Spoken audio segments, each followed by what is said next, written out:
All right, new version of the software update that we got today is 2020.28.5. This changes traffic light and stop sign control, which was added previously. Now, what it did before when they first brought it out is it would automatically stop at all the streetlights. The latest update would now allow it to go through those if it had a car that was following in order to recognize that light was green, so it was okay.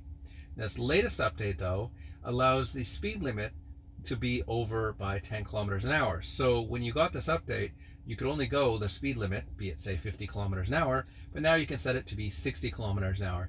This is just showing an improvement of them being able to recognize the streetlights and stop signs. So they've got enough data to prove that it's safe. So now they can add a little bit more to the speed. And also they added Polish to the language support. No real other information. Supposedly on the S and X, I believe they've hopefully added the 250 kilowatt charging that they're supposedly supposed to get. We don't see it on the notes because I'm in a Model 3. And there was also an update to the fans, which apparently was for the Model Y. Hopefully it will be for the Model 3 eventually, in which they could turn off the passenger side fans for the air conditioning if there was nobody sitting in that spot. So it saves a little bit on power. So with further ado, let's head out and see what it's like. So as you can see, I have the map on here from the premium connectivity. If you didn't have this, you would have just the line maps. So it might be a little bit different than your car. And we're just going to get out somewhere that is regular roads. So we can turn on autopilot. And of course there was no speed on here, so it just picks whatever speed I happen to be traveling at. And this looks the same as it did before. So there's no real change there. Autopilot unable to proceed. So it knows that I'm turning and it will not take the turn for me. So it doesn't know what to do. So it's saying, hey, dummy, smarten up. So let's see what happens when I try to get it to go. So the light's going to be changing here now. Confirmation. Take over! The world's coming to an end. Okay, so, at least that's a little bit better. I had where it would let me do it before, but now it's not doing it again, which is good. Now we're in autopilot. And it's stopping at the traffic light because there's no chase car, so I have to confirm, and I can push my way through if I really want to. That was a yellow, and it would want to stop there. This will be stopping here at this light again. Red light, just expected.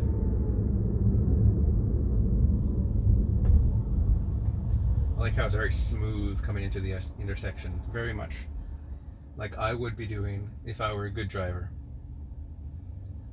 And in my eye, I'm probably a foot or two behind the line, which I suppose is fine. Puts you on the sensors, at least on the road, so it makes a little bit of sense that way. So now we're coming up to the green light again. But I guess it's turning first. What happens if I tell it to go? Not going to go. Good.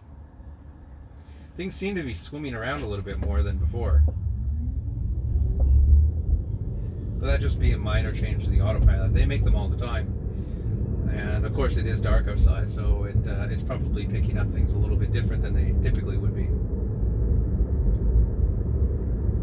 Now so far it hasn't picked up a speed for the road. I haven't seen it pop up in the front there. Just going to confirm to go through here. Now we see it's a 50.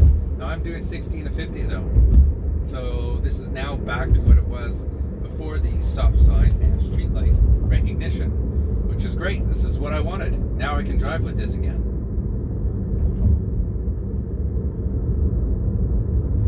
Now a little bit brief talking about the updates. There's a numbering system to them. So the numbering system to them is 2020, which is the beginning, which is this is all based off of the year that it was, or year week that it was created or available or some such like that. I believe that's when it was finalized for. So this particular one was 2020, which of course is the year. 28 would be the week. It wanted to stop there. I overtook it, but it wanted to stop there. So 2020 at 28. 28's the week, and then point whatever. This one's 0.5, which is just a change to the original program, like a patch or a minor change. Maybe they saw something that was a little bit off, so they decided to fix it with just a small fix. So you're going to probably see a 2020.28.1 or 0.3 before the 0.5. They're pretty much the same, maybe some slight alterations in there. Usually it's not a big change, like they're not going to add in a new video game or anything like that. They'll wait for the next big patch for that to happen. Now, after this one, the 0.5, there may be, say, a 0.7 or 0.9 or whatever. So don't be surprised if you see that. And this video will cover all the things that'll be in that one as well. So I wouldn't really worry about getting all excited about getting a version that's newer than the one I'm running right now.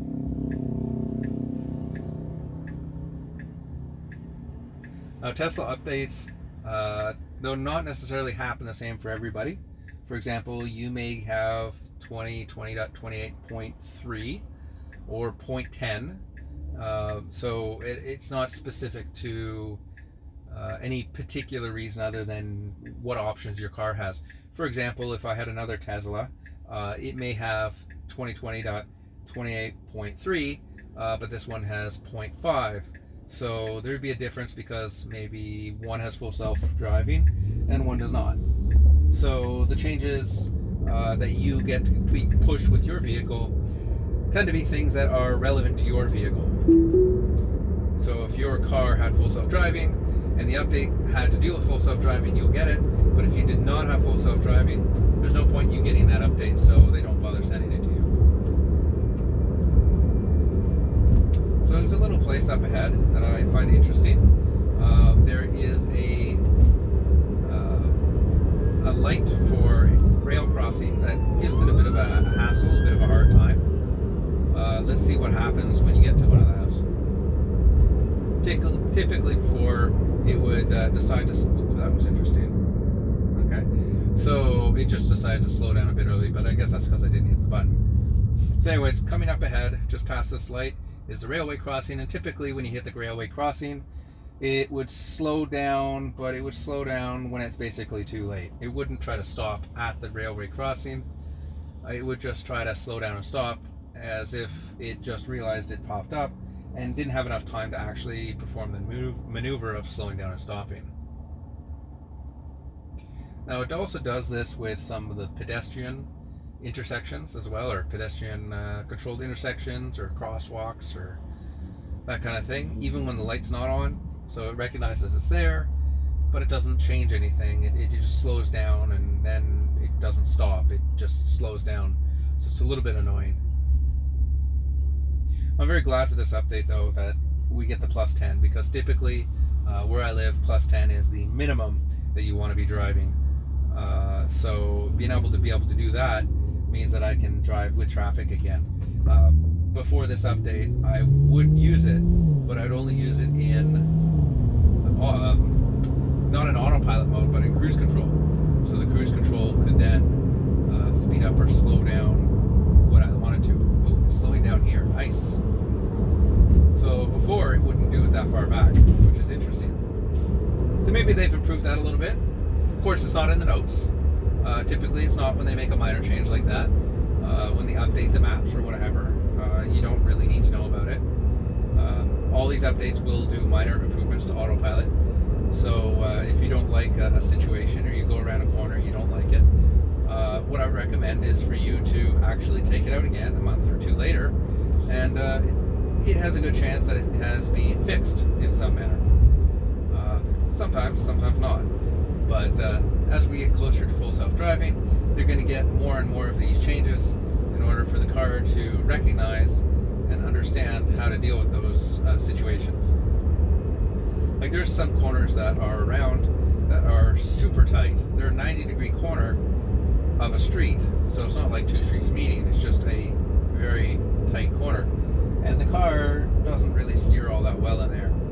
Now, when I first got the car and I had the first autopilot version that it had, it didn't handle that at all. It would go nuts, and then eventually it would cancel out. Now we can sort of do it. Not well, but sort of. And I'm sure the next time I go, it'll be a little bit better. So anyways, it looks like everything looks to be happening pretty normal with the vehicle. Nothing out of the ordinary. It's doing the +10 all the time, and there's no issues. This is a pretty polished update. I'm glad they have it. I feel that the car is back to where it was after adding this update. So I'm confident that I can show this function off in a comfortable setting for me instead of having to use cruise control to do it. So I'm following a car here, and this worked as it did before, where I don't have to confirm. I can go through light. I just get the green line automatically. Well, thank you very much for checking out this video. Give me a like, subscribe, what have you, if you want to see more content like this, or other people can as well. And just remember to make your life into your plug life. And I'll see you on the next one. Bye.